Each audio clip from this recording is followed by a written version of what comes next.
There's a quiet frustration that creeps in when faith doesn't feel like it's doing anything.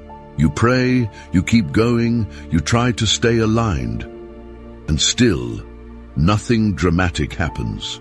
No clear sign, no emotional rush, just silence. And if we're honest, that silence can feel like failure. Here's the uncomfortable idea. What if the faith that makes the least noise is actually the one doing the deepest work? Not the kind that impresses people, not the kind that looks strong from the outside, but the kind that keeps shaping you when no one's watching, including you. The Bible presents faith in ways that don't always match our expectations. Sometimes it grows in waiting, sometimes in fatigue, sometimes in doing the right thing without any payoff. And that raises a question most of us don't slow down enough to ask. What if you've been overlooking the very faith that's changing everything? The kind of faith no one applauds. I'll be honest, this isn't easy to say out loud. There's a kind of faith that doesn't raise hands, doesn't post verses, doesn't announce itself at all. It lives quietly, almost hidden, in places no one sees. Scripture presents this kind of faith more often than we notice, but it rarely gets attention because there's no public miracle, no dramatic turnaround, no moment that makes people say, wow. And maybe that's why it makes us uncomfortable. Silence can feel like something's missing, or worse, like God stopped speaking. If you pay attention to the Psalms, many of them were written in moments of pressure, exile, or fear. Historically, these weren't peaceful seasons. They were times when stability was gone and certainty was thin. The text suggests prayers whispered through exhaustion, sometimes sounding more like complaints than praise. How long? The psalmist asks. And often, there's no answer right away. Just space, just breath, just staying there. It's not polished faith, it's honest faith. The Bible returns again and again to the image of the desert. In its ancient context, the desert wasn't symbolic or poetic. It was dangerous. Heat, thirst, silence. Some scholars understand the desert less as a place of revelation and more as a place of internal recalibration. You don't go there to feel inspired. You go there to survive. And faith in that space becomes very practical. One step, one decision, one day, no audience, no applause. And if we bring this closer to everyday life, carefully without forcing it, this quiet faith shows up in ordinary choices, choosing not to answer harsh words, getting up tired, making bad coffee, and still acting with integrity, showing up when no one is watching. That doesn't look spiritual on the outside, but maybe it's not shallow faith, maybe it's settled faith, or maybe it's something else entirely. I'm still thinking that through. I'll admit something. I've caught myself believing that if I don't feel something, then my connection with God must be fading. But one possible reading of Scripture points in another direction. Sometimes silence isn't absence, it's depth. It doesn't excite you, it doesn't give you chills, but it holds you steady, and that raises an uncomfortable question, one we don't rush to answer. When God doesn't interrupt the noise. I need to say this carefully because it's easy to misunderstand.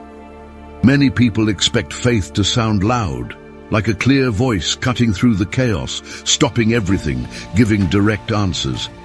But Scripture often shows something else. The Bible presents moments where God doesn't interrupt the noise at all. Life keeps moving, problems stay unresolved, and the person of faith is left wondering if they missed something or if nothing was said on purpose. There's a striking scene involving the prophet Elijah, set in a tense historical moment when prophets were hunted and fear shaped daily life. Elijah expects God to show up with force, wind, earthquake, fire, all the dramatic stuff. But the text suggests that God isn't in any of it. Then comes a gentle whisper, or as some translations hint, a thin silence. Not an announcement, not instructions shouted from the sky, just quiet presence. And Elijah notices, not because it's loud, but because everything else stops. That detail matters. In the ancient world, divine encounters were often associated with spectacle. Power was noisy, authority was obvious. So this moment breaks expectation. A possible reading is that God isn't competing with chaos. He waits until the chaos burns itself out, which is unsettling if we're honest, because it suggests that sometimes the noise in our lives isn't removed, it's endured. Think about how this plays out in ordinary routines. You pray, but nothing changes immediately. Work stays demanding. Relationships remain complicated. Your mind keeps racing at night. No interruption, no clear signal. And yet, something subtle shifts. You respond a little differently. You pause instead of reacting. You notice small convictions forming quietly, not dramatically. That's not cinematic faith, but it's realistic. Here's where I'll admit a limitation. I've often assumed that clarity comes fast if I'm doing things right. But Scripture doesn't always support that assumption. The text suggests that discernment grows slowly, especially in silence. And maybe that's intentional. A loud answer can be followed blindly. A quiet one requires attention, patience, maturity, or at least willingness to stay present. So here's the uncomfortable tension we're left with. Not a conclusion, just a thought. If God doesn't interrupt the noise right away, could it be that faith isn't about hearing more, but about listening better? Faith that forms while nothing changes. I'm going to be very honest here. This is the part most people quietly avoid. We like faith that fixes things. We struggle with faith that forms us while everything stays the same. Scripture doesn't hide this tension. In fact, it leans into it. There are long stretches in the biblical narrative where nothing visibly improves, yet something internal is clearly being shaped. And that kind of formation is slow, almost inconveniently slow. Take the long years of Israel's wandering. Historically and culturally, this wasn't just travel. It was instability as a lifestyle. No permanent home, no clear timeline. The text suggests repetition. Walking, stopping, waiting, complaining, hoping, repeating. There's no dramatic progress montage. Just routine survival. Some interpretations point out that the journey could have been shorter geographically, but spiritually, something else was happening. Not movement forward, formation inward. What's striking is how human the responses are. People grumble, they doubt. They remember the past selectively. There are moments where it sounds like an argument more than a prayer, and God doesn't shut that down immediately. The narrative allows space for frustration to exist alongside faith. That alone challenges the idea that mature faith is always calm and confident. Sometimes it's tired, but still showing up. Now, bring this gently into everyday life. There are seasons where prayers don't change circumstances, but they change posture. You still wake up with the same responsibilities, the same job, the same unresolved tension, but your inner reactions start shifting almost without permission. You pause more, you react less, you notice your thoughts before they run away with you. That's not exciting, but it's stabilizing, and stability matters more than we admit. Here's where I've caught myself. I tend to measure growth by visible outcomes, results, open doors, clear answers. But Scripture often measures growth by endurance, the ability to stay present without clarity, to remain grounded without reassurance. A possible reading is that faith isn't always preparing you for a new situation. Sometimes it's preparing you to remain faithful in the current one. So let me leave this unresolved on purpose. If nothing around you changes for a while, no breakthrough, no dramatic shift, could it be that something essential is still being built quietly underneath? The strength that shows up after you're tired. I'm going to start this one abruptly because that's how it usually hits. Real faith often shows up after you're exhausted, not before.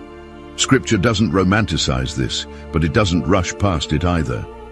There are moments in the biblical story where strength doesn't appear as energy or motivation, but as the ability to take one more step when enthusiasm is already gone.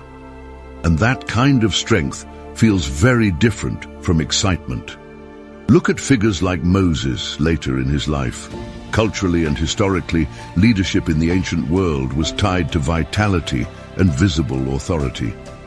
Yet Moses spends decades leading while tired, frustrated, and often misunderstood. The text doesn't hide his weariness. He questions, he hesitates, he even asks God to send someone else. A possible reading here isn't that Moses lacked faith, but that faith sometimes operates through limitation, not confidence. There's a quiet honesty in how Scripture portrays endurance. No speeches, no swelling music, just responsibility carried again and again. The people complain, the pressure mounts, and Moses keeps returning to the tent, not to recharge emotionally, but to stay aligned. That detail matters. Faith in this sense isn't about feeling strong. It's about refusing to walk away when weakness would justify it. This lands uncomfortably close to real life. There are seasons where you're not inspired, not hopeful, not even sure you're doing the right thing, yet you keep showing up. You answer emails with decency. You treat people fairly when you're drained. You don't quit on commitments just because the joy left the room. That's not glamorous faith. But it's dependable, and dependability shapes character quietly. Here's something I've had to admit. I often confuse tiredness with failure, but Scripture doesn't. A possible interpretation is that fatigue isn't evidence of distance from God. Sometimes it's evidence of long obedience, of staying in the process longer than comfort would suggest. And that reframes everything, not as punishment, but as participation. So here's the tension I want to leave hanging. If faith doesn't always remove exhaustion, but teaches us how to carry it with integrity, what kind of strength are we actually praying for? When faith stops needing an audience. I'll say this plainly, even if it feels uncomfortable. At some point, faith matures to a place where it no longer needs to be seen. Early on, visibility feels important. Shared prayers, spoken convictions, clear positions. And that's not wrong, it's human. But Scripture slowly introduces another layer, one where faith keeps going, even when no one is watching, affirming or agreeing. And that shift changes everything. Jesus hints at this in teachings given within a very specific cultural setting where public displays of devotion were common and often respected. Fasting, prayer, generosity, all of it could earn social standing. But the text suggests a different posture. Quiet obedience, private prayer, intentional restraint. Not as a rule for all situations, but as a corrective to performative spirituality. Faith here isn't less expressive, it's less dependent. There's something deeply unsettling about that, because an audience gives feedback, silence doesn't. When no one notices your discipline, your patience, your restraint, motivation has to come from somewhere else. And Scripture seems to suggest that this is where faith becomes internalized, not borrowed from community energy, but anchored in conviction. Not louder, deeper. This plays out in practical ways we rarely label as spiritual, choosing honesty when cutting corners would go unnoticed, showing kindness without being thanked, letting go of the need to explain yourself all the time. None of that looks like strong faith from the outside, but internally it builds a steadiness that doesn't collapse under pressure or praise. And that steadiness matters more than momentum. Here's where I've caught myself hesitating. I like encouragement. I like affirmation, and there's nothing wrong with that. But Scripture gently asks whether faith collapses when validation disappears. A possible reading is that faith becomes resilient when it's no longer fueled by reaction, positive or negative, when it keeps choosing the good, even in quiet.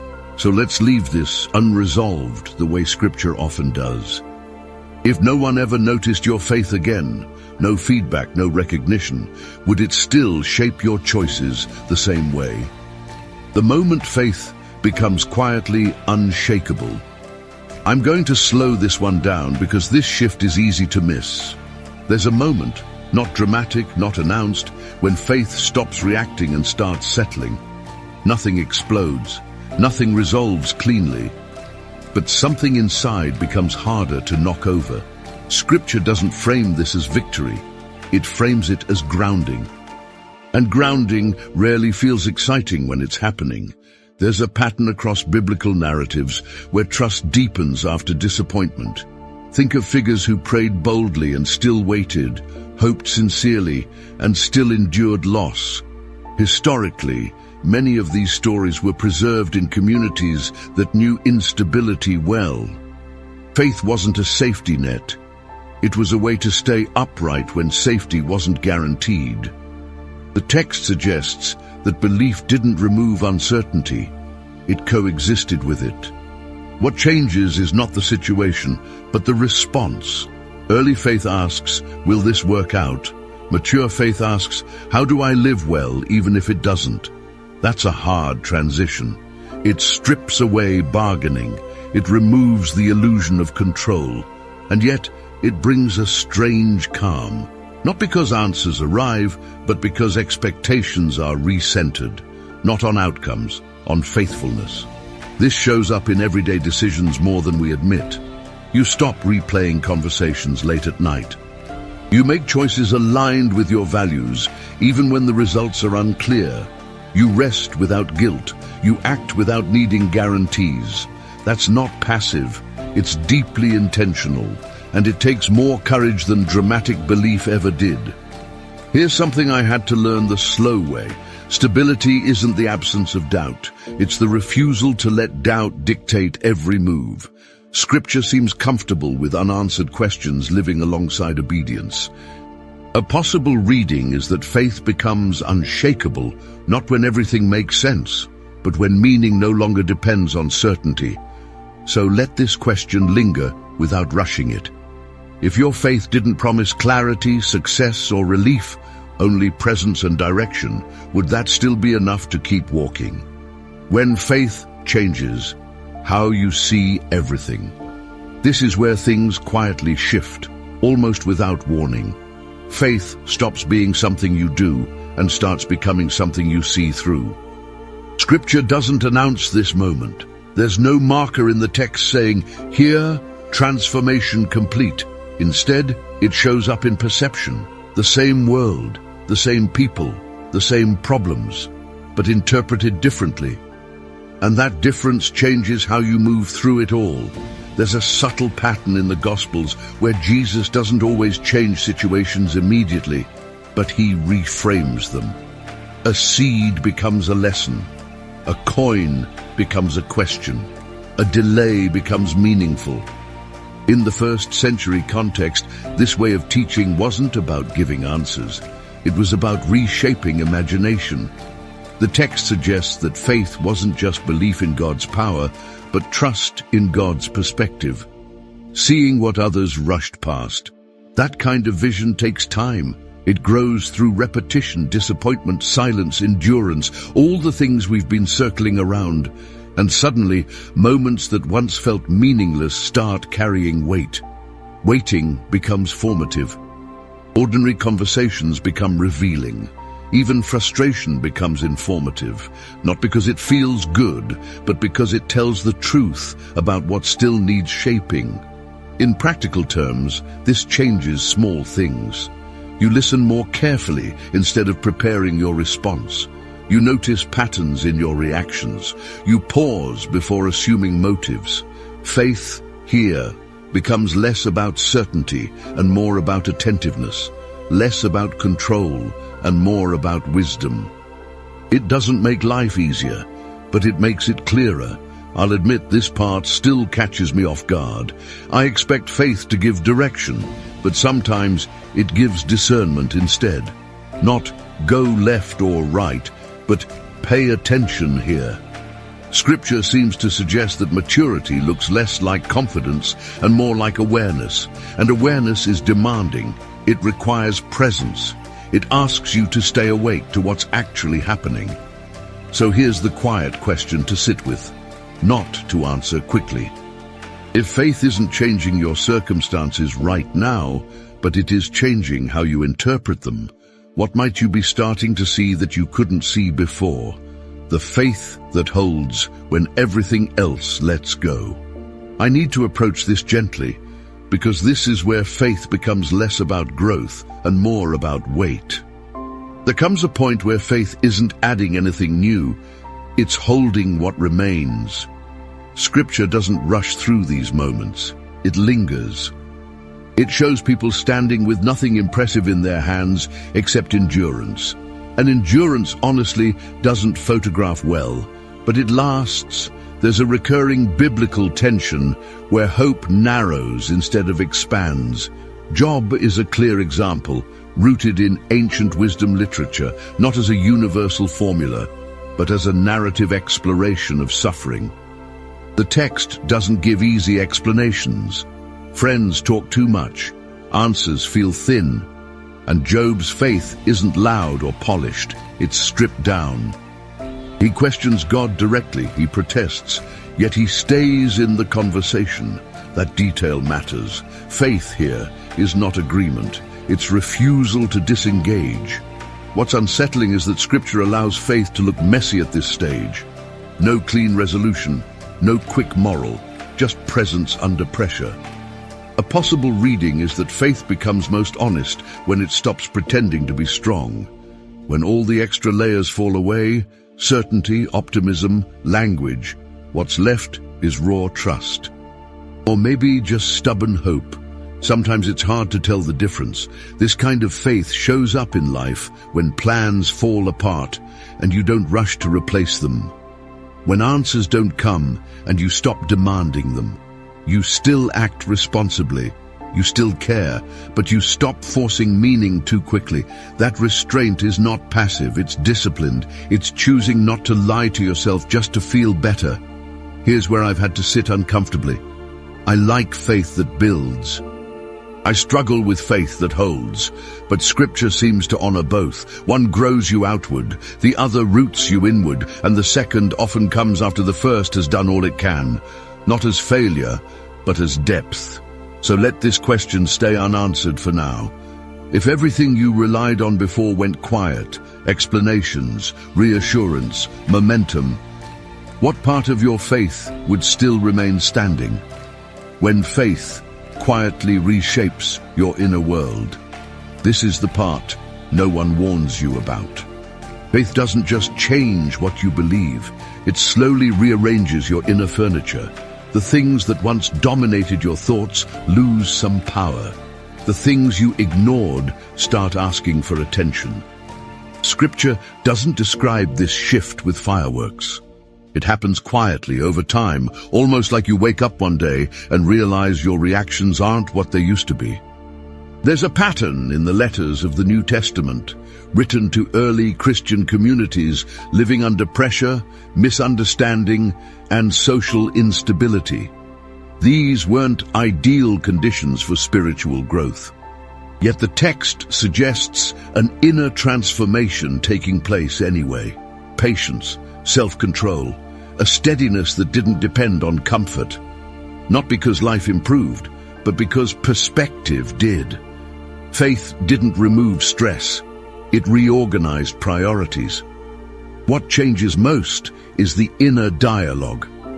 Fear doesn't disappear, but it stops running the whole conversation. Anger still shows up, but it doesn't stay as long. You begin to notice yourself thinking, I don't need to react to this the way I used to. That awareness is subtle, but it's powerful. It signals that faith has moved from theory into instinct. This affects daily life more than dramatic moments ever could. You rest without constantly justifying yourself. You let some things go without winning the argument. You choose peace over being right, not because you're weak, but because you're grounded. That kind of maturity isn't loud. It doesn't announce itself, but it makes life livable in ways constant intensity never could. I'll be transparent. This stage feels almost anticlimactic. You expect faith to feel bigger. Instead, it feels calmer, and Scripture seems comfortable with that. A possible reading is that faith's goal isn't constant elevation, but deep stability. Not emotional highs, but emotional honesty. And honesty takes courage. So let this question sit with you. If faith is quietly reshaping how you think, respond, and rest, even without dramatic moments, would you recognize that as real growth? The faith that outlives the moment. I want to approach this one without rushing, because this is where faith stretches beyond emotion and even beyond seasons. There's a kind of faith that isn't built for a moment of crisis or a phase of growth. It's built to last longer than the situation that formed it. Scripture hints at this quietly, not as achievement, but as legacy. Faith that keeps its shape even when circumstances change. Biblically, this shows up in figures who don't see the outcome of what they trusted for. Historically, many of them lived in transitional periods, between promises and fulfillment, between generations. The text suggests that their faith wasn't validated by results they could point to. It was validated by consistency, by staying aligned even when the story moved past them. That's a hard truth, and Scripture doesn't soften it. There's something sobering about faith that plants trees it won't sit under. It means trusting that obedience matters even if you never see the impact clearly. This kind of faith isn't dramatic, it's steady. It values faithfulness over visibility. And that reframes success entirely, not as completion, but as contribution, not as arrival, but as direction. In everyday life, this changes how you approach time. You stop demanding that every effort pay off immediately. You invest in people without controlling outcomes. You make decisions based on values, not applause. Faith becomes less about personal fulfillment and more about alignment, living in a way that makes sense even beyond your own timeline. Here's where I've had to pause myself. I like closure. I like resolution. But Scripture often leaves stories open-ended on purpose. A possible reading is that faith isn't meant to close every loop. Sometimes it's meant to keep the thread unbroken, even when the ending belongs to someone else. So let this question stay open without forcing an answer. If your faith is shaping choices that may only fully make sense later, or to someone else, would you still consider it worth living by? The quiet faith that actually changes the world. I'll be honest, this is not the ending most people expect. We're used to stories where faith explodes into visible impact, movements, platforms, recognition. But Scripture often closes its narratives differently. It points to a kind of faith that doesn't look world-changing while it's happening. It looks small, local, almost ordinary, and yet over time it reshapes everything around it. There's a pattern across the biblical story where the most enduring change comes through unnoticed obedience. A woman who keeps praying in private. A man who refuses to abandon integrity when compromise would be easier. A community that chooses love in a hostile environment. Historically, many of these stories come from marginalized groups with no political or cultural power. And still, the text suggests their faith altered the course of history, slowly, quietly, without headlines. Jesus himself leans heavily into this imagery. Yeast in dough, a seed in soil, a lamp not meant to blind, but to give steady light. In first-century culture, these metaphors pointed to processes, not performances, change that happens from the inside out. Faith that doesn't dominate, it permeates. It doesn't demand attention. It earns trust over time. This reframes what impact actually looks like. Faith changes the way you treat people who can't repay you. It shapes how you handle power, money, words, time. It influences decisions no one will ever trace back to belief. And that's the point. The transformation is real precisely because it isn't trying to prove itself. I've had to rethink this myself. I used to assume that if faith mattered, it would be obvious. But Scripture seems to argue the opposite. A possible reading is that the deepest influence happens beneath the surface, long before results are measurable. Faith doesn't rush to be effective. It commits to being faithful first. So here's the final question I want to leave hanging. Not answered, not wrapped up neatly. If the faith that truly transforms the world is quiet, patient, and mostly unseen, how would that change the way you measure whether your own faith is actually working? If there's one thread running through this entire story, it's this.